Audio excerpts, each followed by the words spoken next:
देखिए, इस देश के करोड़ों युवाओं की ये बहुत बड़ी जीत है। और एक लाइन है, हम लोग अपने आंदोलन के दिनों में कहते रहे हैं कि जिस ओर जवानी चलती है उस ओर जमाना चलता है। तो आज इस देश के करोड़ों युवाओं ने मजबूर किया कि जो सरकार कुंभकर्ण की नींद सो रही थी वो जागी, और शिक्षा मंत्री का इस्तीफा हुआ। युवाओं की मांग उनको माननी पड़ी। अभी उनकी कुछ और डिमांड है जिसको लेके उनकी बातचीत चल रही है। तो मुझे लगता है कि ये एक बहुत बड़ी विजय है। 12 साल में पहली बार सरकार के किसी मंत्री को इस्तीफा देना पड़ा है, और इससे जवाबदेही की परंपरा शुरू होगी।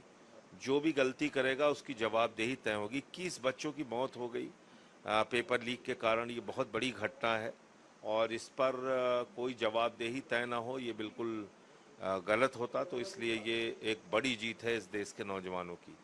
दूसरी बात ये कि जिस तरह से आंदोलन को कुचलने का प्रयास मोदी जी ने किया, तो उसमें वो सफल नहीं हुए। वो जितना नौजवानों से लड़ रहे थे, नौजवान उनसे कई गुना ज़्यादा तेजी से लड़ रहा था। पूरे देश में इसका विस्तार हो रहा था आंदोलन का। तो उन्होंने समझ लिया कि अब शायद इसके अलावा कोई दूसरा रास्ता नहीं है। मैं फिर से एक बार इस देश के करोड़ों युवाओं को नमन करता हूँ। सोनम वांगचुक जी, जिन्होंने अनशन रखा इतने दिनों तक, जिन अभिजीत दीपके और उनके सभी साथी, और इस देश के करोड़ों युवा बधाई के पात्र हैं, जिन्होंने इस सरकार को युवा शक्ति के आगे झुकने के लिए मजबूर किया। पेपर लीक से शुरू हुई लड़ाई अब रोजगार तक आगे बढ़ेगी, ऐसी मेरी ऐसा मेरा मानना है, और ऐसी मेरी उम्मीद है कि प्रधानमंत्री ये समझ गए कि गोदी मीडिया से अब काम नहीं चलेगा।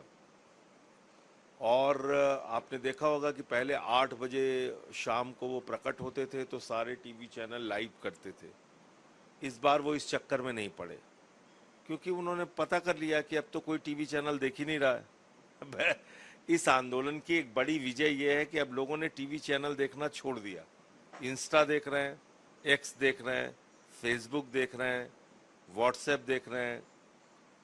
तो ये अब क्राउड जो है वो शिफ्ट कर गया है। और तो जो लेटर जिसकी हम बात करें, अगर धर्मेंद्र प्रधान ने जो बात लिखी उसमें कहा कि मैंने अपने कर्तव्य से कभी मुंह नहीं मोड़ा।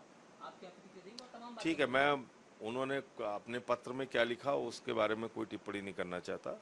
मैं सिर्फ इतना कहना चाहता हूँ कि जवाबदेही तो तय होनी ही चाहिए। और अगर 21 बच्चों ने अपनी जान दी है पेपर लीक के कारण, तो इस देश का युवा जो मांग कर रहा था उसको सरकार ने मजबूरी में सही माना।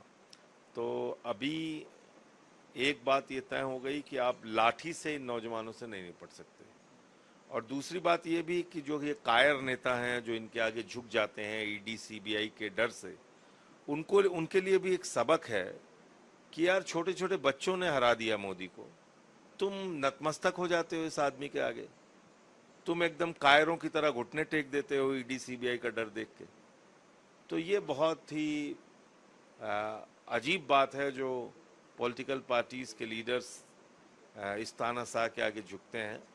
उनको भी सबक लेना चाहिए नौजवानों से। एक आखिरी सवाल जरूर ये कि हमने देखा कि आप खुद भी वहाँ पर आपके आम आदमी पार्टी के तमाम नेता और दूसरी पार्टियों के भी नेता, तो अब नेक्स्ट स्टेप, नेक्स्ट स्टैंड आप लोगों का क्या देखिए उसमें रहेगा? क्योंकि मोस्ट अब ये कोई नहीं कह सकता कि अभी आंदोलन इसमें आगे वो लोग बढ़ाएंगे या नहीं देखिए, एक बढ़ाएंगे। संवेदनशील राजनीतिक दल का काम क्या है? कोई भी आंदोलन इस देश में जायज मांगों के लिए चल रहा है, उसका समर्थन कीजिए। किसानों ने आंदोलन किया, उसका भी हमने समर्थन किया। मैं सस्पेंड हुआ उसमें पार्लियामेंट में, हमारी पूरी पार्टी ने सपोर्ट किया। केजरीवाल साहब मुख्यमंत्री थे, हमने यहाँ पे गिरफ्तारी के लिए स्टेडियम नहीं दिया। तो जो हम उस वक्त कर सकते थे हमने किसानों के साथ रह के किया। और बाद में 1 साल के आंदोलन के बाद सरकार को मजबूर होना पड़ा, तीनों काला कानून वापस हुआ। नौजवानों का आंदोलन चल रहा था, इसमें एक संवेदनशील राजनीतिक दल होने के नाते हमने उनका साथ दिया, और एक कार्यकर्ता की तरह उनका साथ दिया। नौ जब ये 20 जुलाई को संसद मार्च था तो हम उनके साथ थे, उनके साथ चल रहे थे। 2-2 3-3 बैरिकेड तोड़ के हमने उनका साथ दिया, उनके आंदोलन में रहे।